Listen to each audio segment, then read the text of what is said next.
अंधविश्वास एक ऐसा शब्द जिसे सुनते ही हमारे मन में कुछ नेगेटिव सा आने लगता है। ये शब्द अपने आप में ही खुद बहुत ज़्यादा नेगेटिविटी लेकर आता है। क्या सच में अंधविश्वास होते हैं या फिर ये हमारे मन का वहम है? या अगर अंधविश्वास होते हैं तो वो कौन कौन से हैं और हमारी लाइफ में उनका क्या इम्पैक्ट है?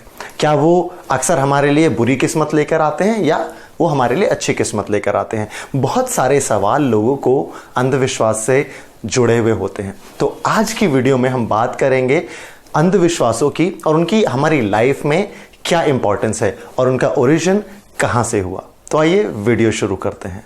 एक बहुत बड़ा अंधविश्वास लोगों को यह होता है कि आप अगर अपने घर के अंदर नाखून काटते हैं तो ऐसा करने पर कुछ ना कुछ बुरा जरूर होगा। हो सकता है कि आपके घर में चोरी हो जाए या फिर कोई भी एक बुरा इंसिडेंट। ये अक्सर लोगों में देखा जाता है। सबसे पहले हमें यहां पर यह समझने की जरूरत है कि नाखून काटने का घर की चोरी होने से या घर में किसी बुरी घटना के होने से कोई रिलेशन नहीं होता है। जब कोई रिलेशन ही नहीं है तो ये अंधविश्वास लोगों में आया कहां से? ये अंधविश्वास लोगों में आया क्योंकि उसके पीछे कुछ रीजंस थे।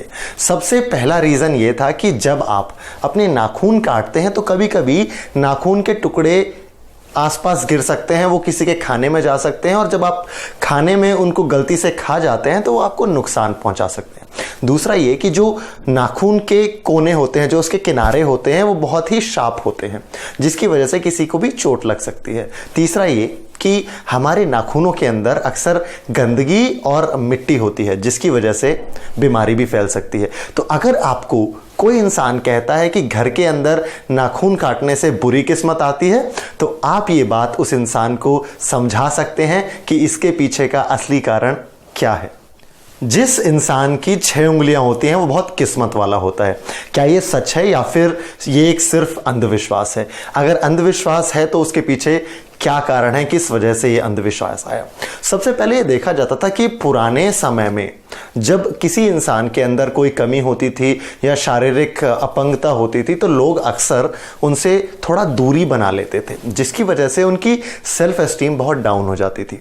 इसी चीज को दूर करने के लिए लोगों ने उन्हें लकी बोलना शुरू कर दिया ताकि दूसरे लोगों को ये ना लगे कि ये हमसे अलग हैं। पर इसका मतलब ये बिल्कुल नहीं है कि इस तरह के लोग दूसरे लोगों से ज्यादा किस्मत वाले होते हैं।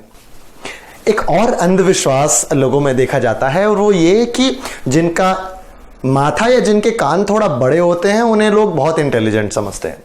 भगवान ने हमें सुनने के लिए कान दी हैं और चीजों को समझने के लिए दिमाग।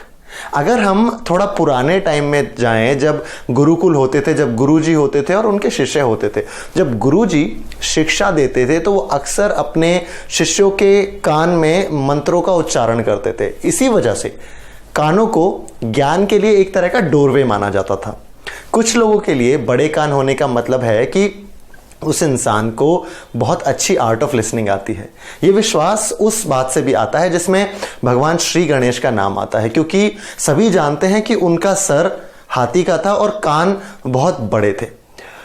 इसलिए जिस इंसान का माथा थोड़ा बड़ा होता है और कान थोड़े बड़े होते हैं लोग अक्सर उन्हें ज्यादा इंटेलिजेंट मानते हैं। लेकिन सच्चाई में ऐसा कुछ भी नहीं है।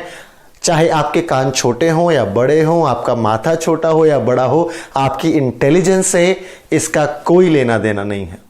तो आने वाली वीडियोस में इसी तरह के और भी ज़्यादा सुपरस्टिशंस की हम बात करेंगे, क्या उनके रीजंस हैं, क्या हमारी लाइफ में वो रोल प्ले करते हैं। तो इसी तरह वीडियोस को लगातार देखते रहिए और चैनल को सब्सक्राइब करना ना भूलें। Thank you very much.